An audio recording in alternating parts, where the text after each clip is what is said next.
하나님께서 우리에게 주시는 말씀이 있습니다. 마태복음 6장 19절에서 26절 말씀입니다. 33절까지 볼 텐데요. 우리가 공동체가 지금 마태복음을 보고 있는데 그 중에 한 말씀 같이 나누도록 하겠습니다. 마태복음 6장 19절에서 26절 그리고 33절 말씀입니다. 여러분께서 먼저 읽고 또 제가 읽고 이렇게 교독하도록 하겠습니다. 19절 말씀 시작. 너희를 위하여 보물을 땅에 쌓아두지 말라. 거기는 좀과 동록이 해하며 도둑이 구멍을 뚫고 도둑질하느니라. 오직 너희를 위하여 보물을 하늘에 쌓아두라. 거기는 좀이나 동록이 해하지 못하며 도둑이 구멍을 뚫지도 못하고 도둑질도 못하느니라. 내 보물이 있는 그곳에는 내 마음도 있느니라. 눈은 몸의 등불이니 그러므로 내 눈이 성하면 온몸이 밝을 것이요 눈이 나쁘면 온몸이 어두울 것이니 그러므로 내게 있는 빛이 어두우면 그 어두움이 얼마나 더하겠느냐. 한 사람이 두 주인을 섬기지 못할 것이니 혹 이를 미워하고 저를 사랑하거나 혹 이를 중히 여기고 저를 경히 여김이라. 너희가 하나님과 재물을 겸하여 섬기지 못하느니라. 그러므로 내가 너희에게 이르노니 목숨을 위하여 무엇을 먹을까 무엇을 마실까 몸을 위하여 무엇을 입을까 염려하지 말라. 목숨이 음식보다 중하지 아니하며 몸이 의복보다 중하지 아니하냐. 공중의 새를 보라. 심지도 않고 거두지도 않고 창고에 모아 들이지도 아니하되 너희 하늘 아버지께서 기르시나니 너희는 이것들보다 귀하지 아니하냐. 그런즉 너희는 먼저 그의 나라와 그의 의를 구하라. 그리하면 이 모든 것을 너희에게 더하시리라. 아멘. 여러분 염려가 많으시죠? 이 모양 저 모양으로 교회에 대한 걱정도 하시는 분들이 계시는 것 같습니다.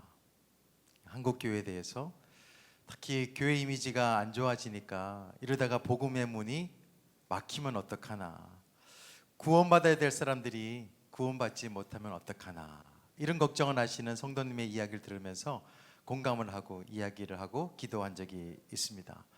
코로나 때문에도 염려가 많아요. 코앞까지 왔습니다. 오늘도 교회학교 현장 예배를 드리지 못합니다. 아이들의 안전을 위해서 그렇게 조치를 취했는데요. 빨리 예배를 드렸으면 좋겠다, 이런 마음이 제 가운데 있습니다. 아마 여러분들께서도 여러 가지 생활의 염려로 인하여서 참 근심이 많이 있을 텐데요. 건강에 대한 염려도 있을 것이고 또 자식에 대한 걱정도 있을 것이고 대출금 걱정도 있고 요즘은 집에 대한 걱정도 많아가지고 어떻게 하면 집을 더 잘 구입해서 또 노후까지 잘 지낼 수 있을까, 이런 생각을 지금 30대 40대도 많이 하는 것을 볼 수가 있습니다. 그래서 사람들이 영끌해서 집을 사고 주식을 산다는 이야기 들어보셨죠? 영끌이란 단어는 또 어디서 왔나 모르겠어요. 영혼을 끌어다가 내 모든 것을 다 투자해서라도 지금을 주식을 사야 되고 집을 사야 된다, 이런 생각을 하고 있는 사람들이 있습니다. 또 그런 사람들의 이야기를 듣다 보면 나는 뭐 하고 있나, 이런 생각을 하고 근심하고 염려하는 경우가 없지 않아 있습니다. 대부분의 사람들은 그런 생각을 갖고 있는 것 같아요. 돈이 있으면 좋겠다. 누구나 다 있겠죠. 넉넉하게 있으면 자식에게도 물려주기도 하고 또 공부도 시키고 집도 사고 또 말년에는 여행도 잘 있으면 얼마나 좋을까, 이런 생각을 하시는 분들이 대다수입니다. 근데 정말 돈이 있으면 행복할까? 여러분께서도 경험하시고 저도 경험을 해봤잖아요. 돈이 모든 문제의 해결책은 아니라는 것을 다 알고 있습니다. 오히려 인생에 일어나는 많은 문제가 돈 때문에 일어나는 것이 많이 있죠. 주변을 보더라도 관계가 파탄이 되는 것 보면 돈 문제가 있고, 가정에서도 여러 가지 문제가 있는데 근원을 보면 다 돈 때문에 이루어지는 것을 볼 수가 있습니다. 그래서 돈은 문제의 해결책이 아니라 문제 유발자인 경우가 많이 있죠. 심지어 더 심각한 게 있어요. 뭐냐 하면 이 돈 때문에 신앙생활도 방해되는 것을 볼 수가 있습니다. 헌금이 부담돼서 교회에 오지 않는 분들 한국에 되게 많습니다. 오랜만에 교회에 왔는데 교회에서 설교가 돈 설교였어요. 헌금 설교였어요. 그러다 보니까 시험 들어서 못 오는 사람들 있습니다. 그래서 왜 교회 오지 않냐 이렇게 물으면 옛날에 상처받아서 그렇다고, 헌금 설교 때문에 상처받아서 그렇다고 이렇게 얘기하시는 분들이 있습니다. 이 헌금에 대한 오해가 정말 위대한 것을 경험하지 못하도록 하는 그런 방해꾼이 되고 있다는 사실도 사실입니다. 그래서 우리 교회는 헌금에 대한 강조를 하지 않죠. 그렇다고 해서 안내를 하지 않지는 않습니다. 목사가 헌금에 대한 안내를 하지 않으면 직무유기예요. 안내와 강조는 다른 것이고 안내와 강요도 다른 거예요. 그런데 여러분께서도 아시다시피 예수님께서는 이 돈에 대한, 재물에 대한 설교 굉장히 많이 하셨잖아요. 제가 어릴 때 이해가 되지 않는 부분이 하나 있었습니다. 뭐냐면 왜 예수님께서는 헌금하는 사람을 뚜렷이 이렇게 쳐다볼까? 아시죠? 헌금 앞에서 과부가 두렵던 땡그랑 땡그랑 그 소리도 듣고, 그리고 쳐다보기도 하시고, 그러면서 칭찬하기도 하시고, 또 헌금을 많이 했던 바리새인을 보면서 오히려 책망하시는 거, 그 헌금 앞에서 하시는 게 어린 마음에서는 참 이해가 되지를 않았었어요. 너무 노골적이다 이런 생각도 했었습니다. 본문에서도 이런 말씀을 하시죠. 20절에 보면 오직 너희를 위하여 보물을 하늘에 쌓아두라. 믿음이 좀 있는 분들은 이 말씀이 그렇게 부담은 되지 않을 것입니다. 그런데 성경을 읽다 보니까 24절에는 하나님과 재물을 겸하여 섬길 수 없다, 이 말씀은 또 부담이 됩니다. 아니 그러면 하나님을 섬기기 위해서 돈을 다 하나님 앞에 드려야 되냐, 소유를 하면 안 되냐, 이런 고민이 생기면서 이 돈에 대해서, 재물에 대해서 이중적인 태도를 가지고 있는 분들이 없지 않아 있습니다. 돈은 악한 것이야, 오직 말씀과 기도만 선한 것이야. 그러다 보니까 어떤 분들은 좋은 집에 사는 거, 또 고가의 뭔가 물건을 구입하는 것이 죄된 것 같처럼 이렇게 생각하시는 분들이 있습니다. 그렇지만 돈과 이 물질에 대해서 오해는 하지 않았으면 좋겠어요. 돈 자체에 대해서는 아무런 문제가 없습니다. 돈 자체는 문제가 없어요. 성경에서도 부에 대해서, 그리고 돈에 대해서 어떻게 말합니까? 한마디로 딱 잘라서 이야기하나요? 성경은 그렇게 하지를 않아요. 성경을 보면 돈이 많은 사람들에게는 어떻게 얘기합니까? 좀 나눠줘라, 좀 절제하라, 이렇게 말합니다. 그리고 이 돈이 없어가지고 궁핍한 사람들에게는 어떻게 책망하십니까? 아이고 게으른 자야, 좀 정신 좀 차려라, 좀 풍요롭게 좀 살아라, 이렇게 말씀하시기도 하세요. 문제는 뭘까요? 예수님께서 우리에게 하시는 말씀처럼 돈을 사랑하는 것이 일만 악의 근원이고 뿌리라는 거예요. 이것을 알으라라고 주님께서는 우리에게 말씀하고 계십니다. 성경을 읽다 보면 재물에 대해서 관한 이야기가 참 많이 있죠. 무려 2359절이 이 재물에 관한, 돈에 관한 이야기입니다. 왜 성경에 이렇게 많이 재물에 대해서 다루게 될까? 왜요? 사람들의 관심이 많이 있기 때문에, 사람하고 가까이 있기 때문에, 사람에게 정말 필요한 것이기 때문에. 그래서 예수님께서도 사람들이 가장 많이 관심을 갖고 있는 이 돈과 이 재물을 통해서 하시고 싶은 이야기가 있습니다. 무슨 얘기일까요? 믿음의 문제예요. 그래서 인생들에게 어떻게 하면 믿음을 잘 설명할 수 있을까? 그래, 돈을 가지고, 가장 많이 관심을 갖고 있는 가지고 이야기를 풀어가야 되겠다.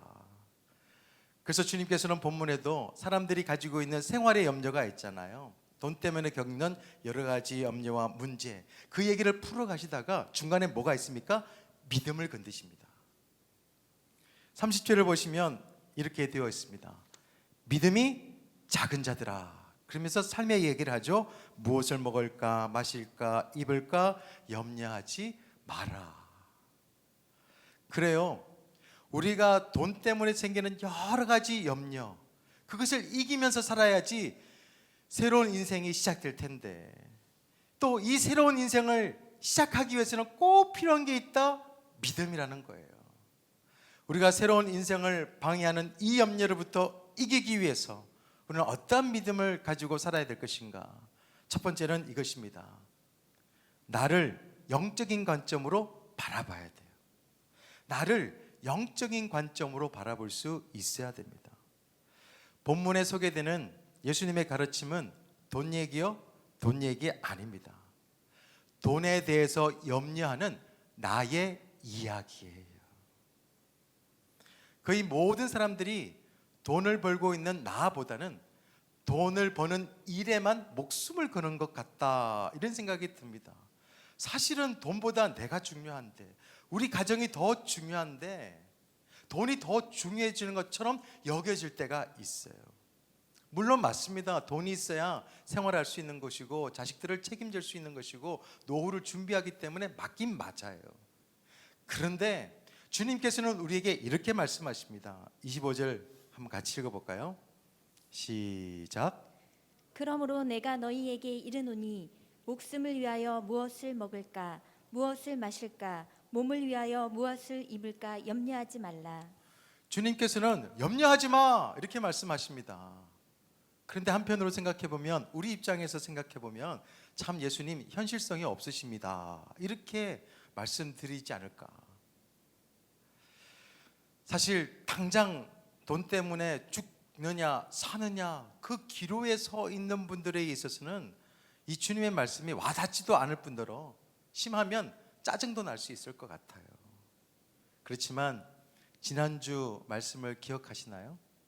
사탄은 우리가 가장 연약할 때, 가장 정말 그 어려움에 처했을 때 시험하잖아요. 그때 우리가 가져야 될 말씀이 있습니다. 주님께서 하셨듯이 사람이 떡으로만 살 것이 아니라 하나님의 말씀으로 살아야 된다. 왜 말씀이 필요한가 지난주에도 말씀드렸어요. 그 말씀이 우리에게 위로가 되고 우리가 누군지를 정확하게 알려주기 때문입니다. 우리는 이 땅의 삶이 전부인 육적인 존재가 아니잖아요. 죽어도 다시 사는 영적인 존재잖아요. 만약에 제가 영적인 존재가 아니라고 하면 전 막 살 것 같아요. 내가 하고 싶은 대로 하고 살고 싶어요. 그렇게 될 것 같아요. 불행하다 할지라도 그냥 막 살고 싶지 않을까. 그런데 나는 영적인 존재고 주님과 영원히 사는 존재이기 때문에 말씀대로 살아야 되겠다, 이런 작심을 하게 되어집니다. 내가 어떤 존재인지를 알게 되어지면 생활의 많은 염려들이 사라질 거예요. 정말 많이 사라집니다.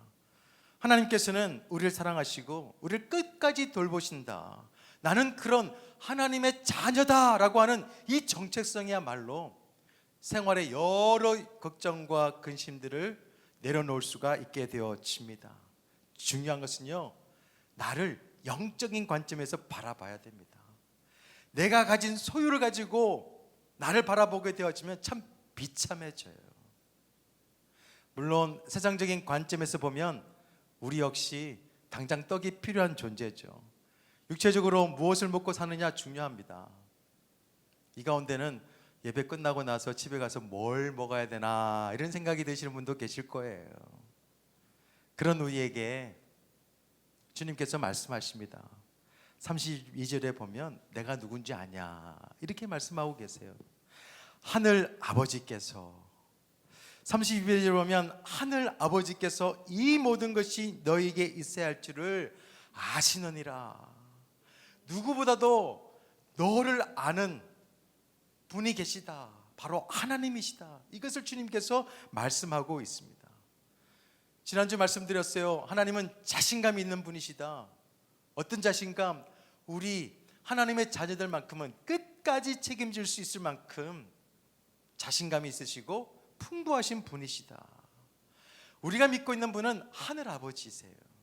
하나님 아버지께서는 우리를 고아처럼 내버려 두지를 않습니다.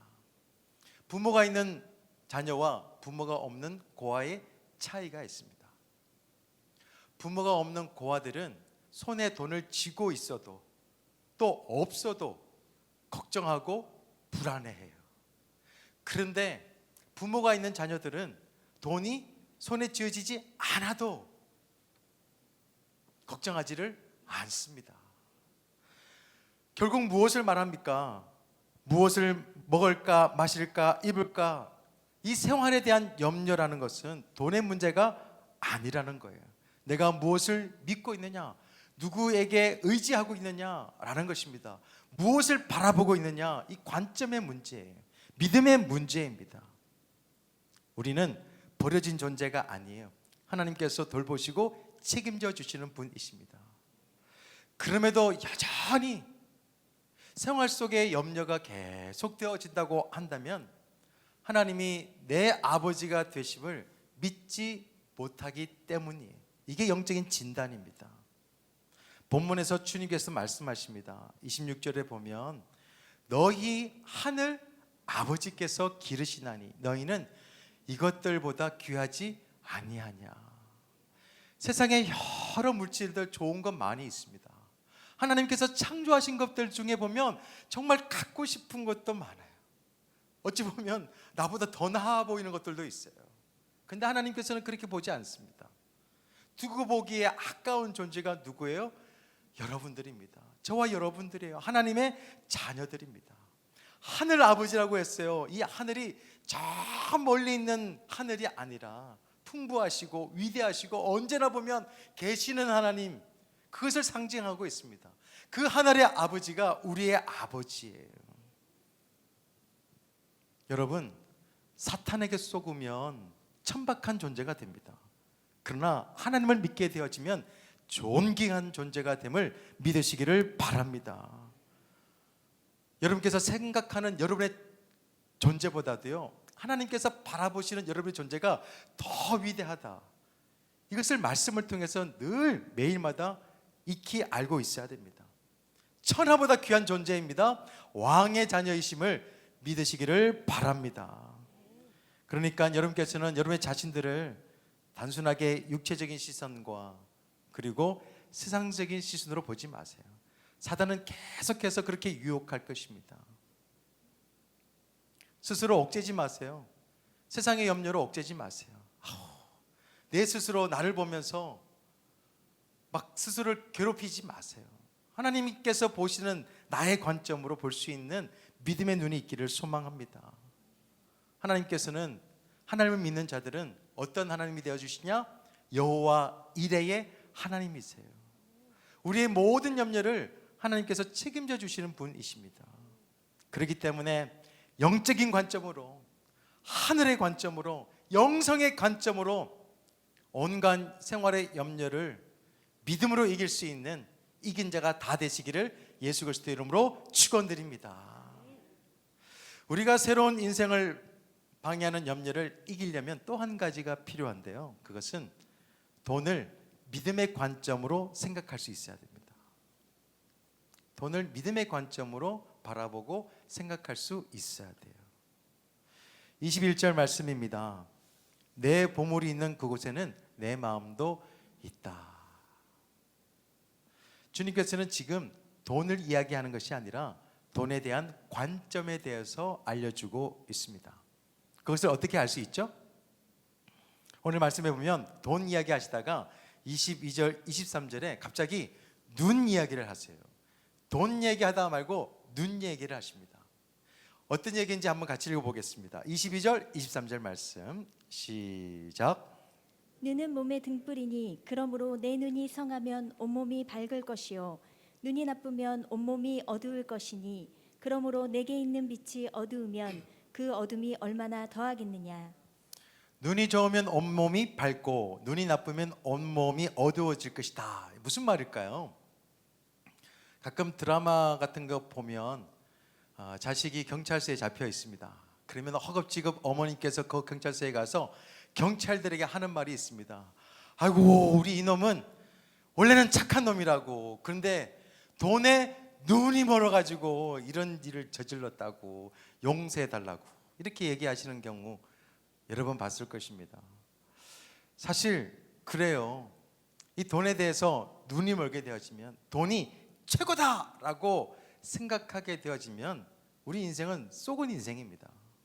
망가지는 인생이 될 수 있어요. 돈 때문에 못하는 게 없습니다. 심지어 사람까지 죽일 수도 있는 게 돈이에요. 혹시 그런 사람들을 만나보셨나요? 돈의 유혹에 빠지면 사람인데도요, 정말 착한 아이로 컸던 그 사람이요, 흉측한 괴물이 될 수도 있습니다. 굳이 성경을 펴서 보게 되어지면 대표적인 사람이 가룟 유다예요.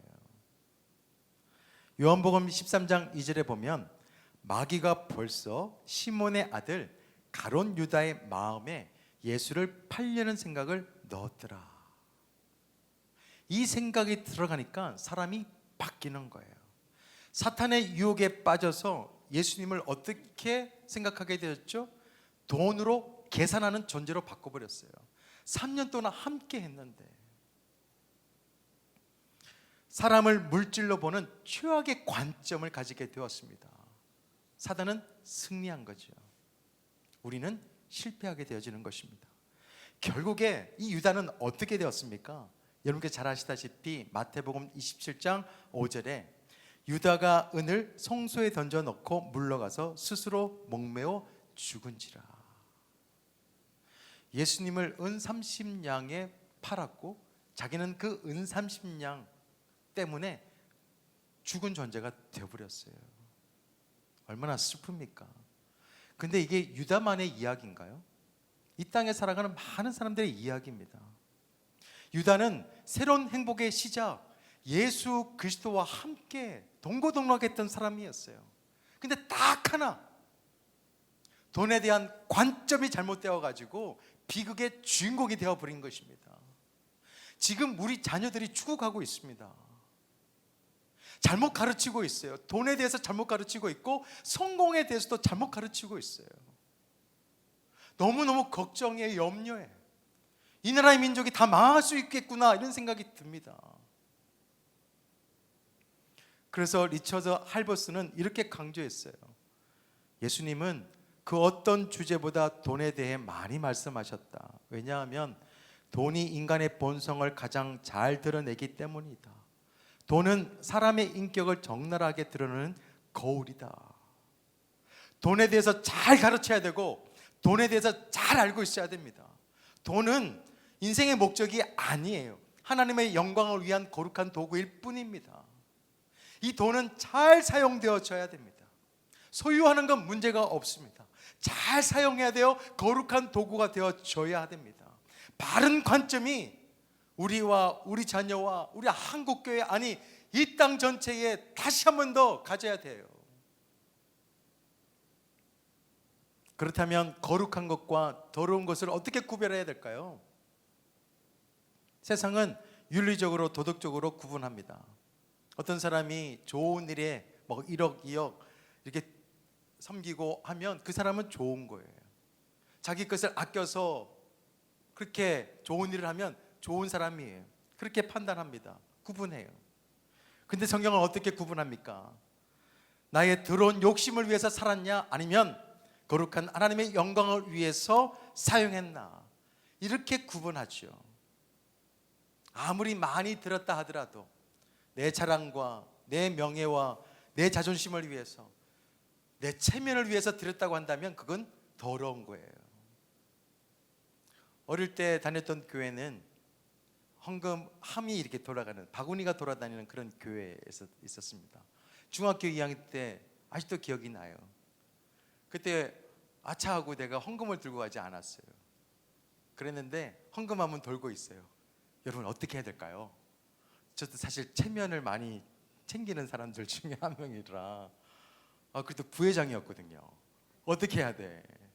그래서 헌금 지나갈 때 헌금 넣는 척 했어요. 손도 집어넣고. 헌금은 안 넣고.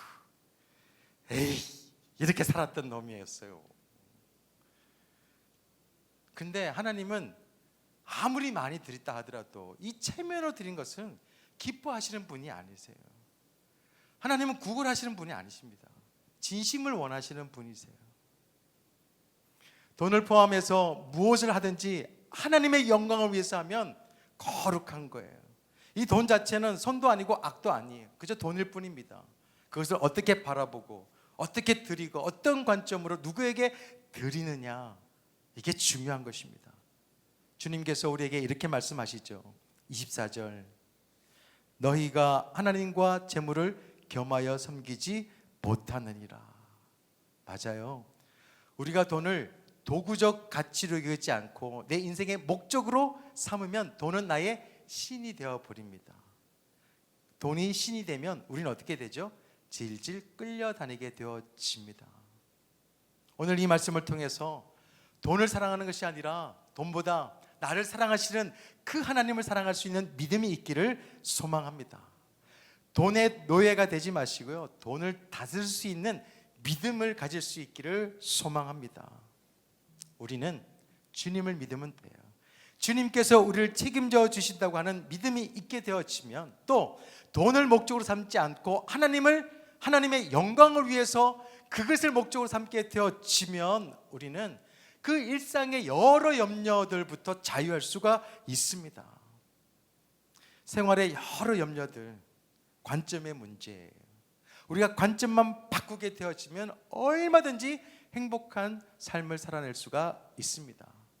지난주에 수요일날도 잠깐 이야기했는데요, 뭉쳐야 찬다에서 뭉쳐야 쏜다로 이제 바뀝니다. 축구 프로그램에서 이제 농구 프로그램으로 바뀌어요. 근데 공 하나만 바뀌었을 뿐인데 그 프로그램이 완전히 바뀝니다. 감독도 바뀌게 되어지고 선수도 바뀌게 되어지고 다 바뀌어요. 맞아요. 믿음 하나 바꾸면요, 우리 인생 다 바뀌는 거예요. 다 바뀝니다. 우리의 염려, 근심들요, 믿음만 바꾸면, 대상만 바뀌게 되어지면 우리 인생 다 바뀌는 거예요. 그래서 돈은 믿음의 리트머스 종이 같습니다. 씨름할 용액을 리트머스 종이라는 게 있어요. 거기다 똑 떨어뜨리면 색깔이 바뀝니다. 색깔이 바뀌면서 이 용액이 산성인지 염기성인지를 알려줘요. 마찬가지로 돈은 하나님에 대한 우리의 믿음이 있는지 없는지에 대한 증명하는 그런 도구입니다. 어떤 신앙을 소했냐, 그것을 알려주는 시험지이기도 해요. 그래서 11조를 신앙의 고백이다 라고 말씀드리기도 합니다. 주님 말씀처럼 보문이 있는 곳에 우리 마음이 있기 때문이에요. 돈을 믿음의 관점으로 생각하시기를 바랍니다. 윌버 체펌이라는 목사님이 19세기 복음 전도자였는데요, 굉장히 의미 있는 말씀을 우리에게 던집니다. 이렇게 말씀합니다. 배가 가라앉는 이유는 배가 물속에 있기 때문이 아니라 물이 배 안에 있기 때문이다. 마찬가지로 그리스도인이 세상 안에 있는 것이 위험한 것이 아니라 세상이 그리스도인 안에 있는 것이 위험한 일이다. 여러분, 지금 위험한 상태인가요? 지금 자초 위기에 있나요? 무엇을 점검하면 될까요? 여러분께서 돈과 함께 있는 거 문제 없습니다.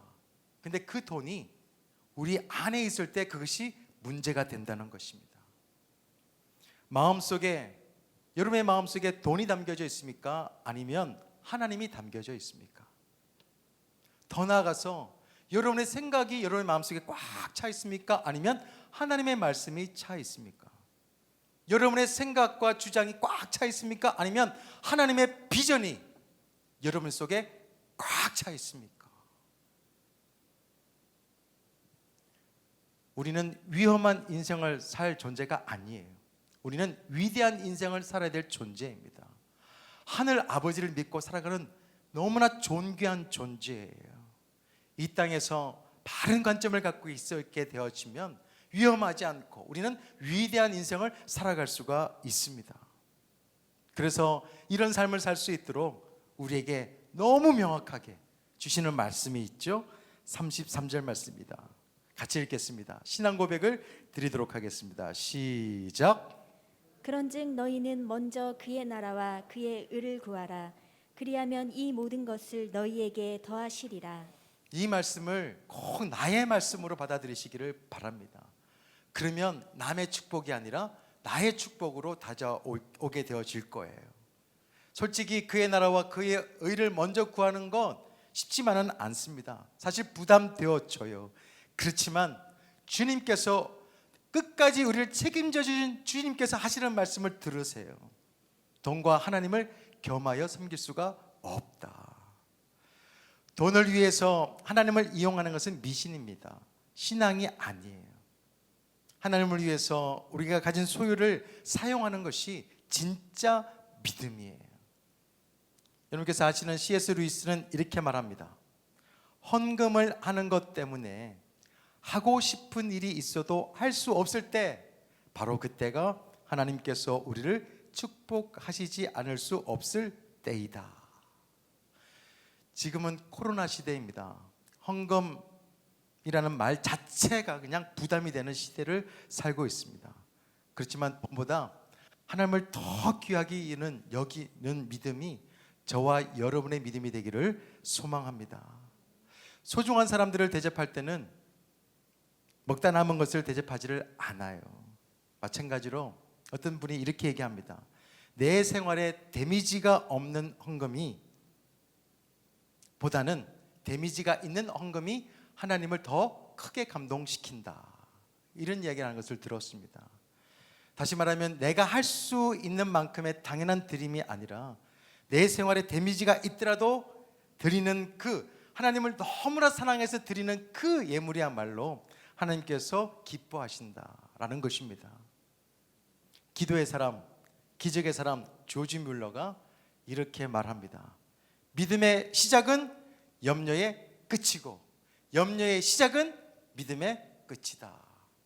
여러분께서 지금 염려하고 있습니까? 그러면 믿음이 죽습니다. 믿음이 있습니까? 그러면 염려가 죽어요.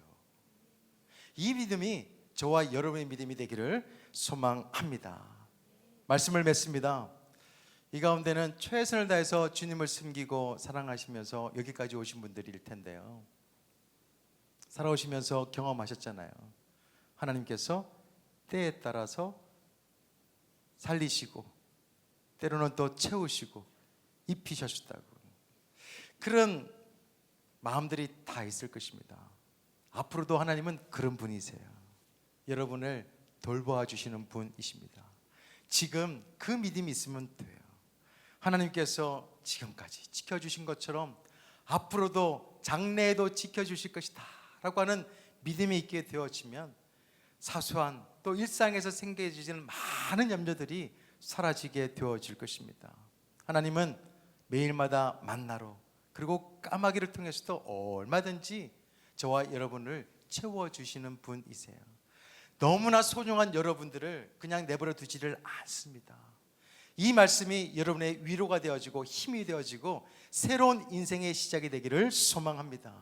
두 가지를 나눴어요. 하나님이 사랑하는 나, 이 나를 영적으로 바라볼 수 있기를 소망합니다. 또 한 가지는 내가 사용하는 이 돈을 믿음의 관점으로 꼭 생각하시고 또 바라볼 수 있는 영안이 열리기를 소망합니다. 그런 마음을 가지고 하나님께서 우리를 돌보시기에 나는 두려워하지 않겠다, 그런 마음으로 함께 이 찬양 드리도록 하겠습니다. 모든 것을 가지신 하늘의 아버지께서 하나님의 자녀인 저와 여러분을 끝까지 돌보시고 지키실 거예요. 그러니까 이 찬양합시다. 아무것도 두려워 말라. 주님께서 우리를 지켜주시고 놀라지도 말아라. 주님께서 나를 끝까지 책임져 주신다. 확신을 가지시고 찬양했으면 좋겠습니다.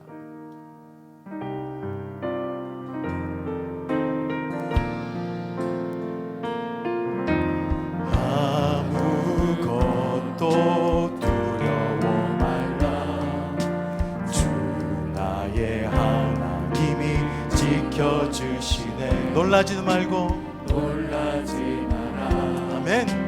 겁내지 마라. 주님 나를 지켜주시네. 내 마음이 힘에 겨워 내 맘이 힘에 겨워 지칠지라도 주님 나를 지켜주시네. 세상의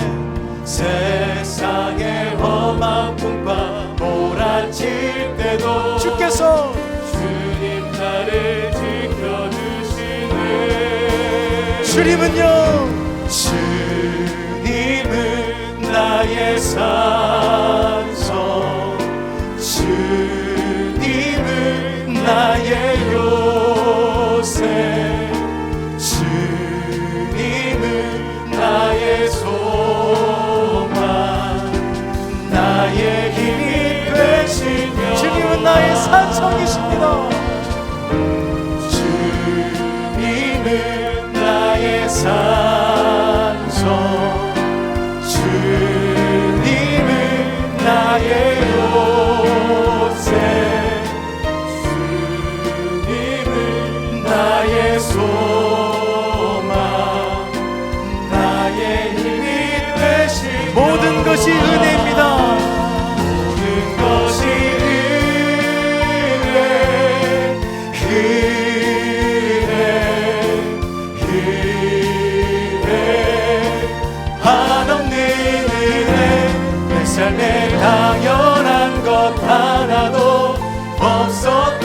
것은 모든 것이 은혜, 은혜, 모든 것이 은혜였잖아요. 모든 것이 은혜,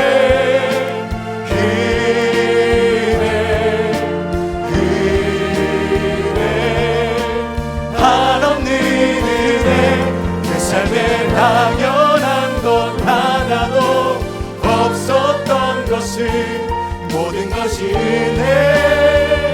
우리 한 번만 더 진심을 다해서 모든 것이 은혜, 하나님께서 우리에게 말씀하십니다. 내가 너를 책임져 주겠다. 염려하지 말고 나를 믿어라. 지금까지 지켜주신 그 하나님께서 앞으로도 지켜주실 것을 믿으면서 살아가게 해달라고, 여러분의 믿음을 위해서 우리 함께 기도하겠습니다.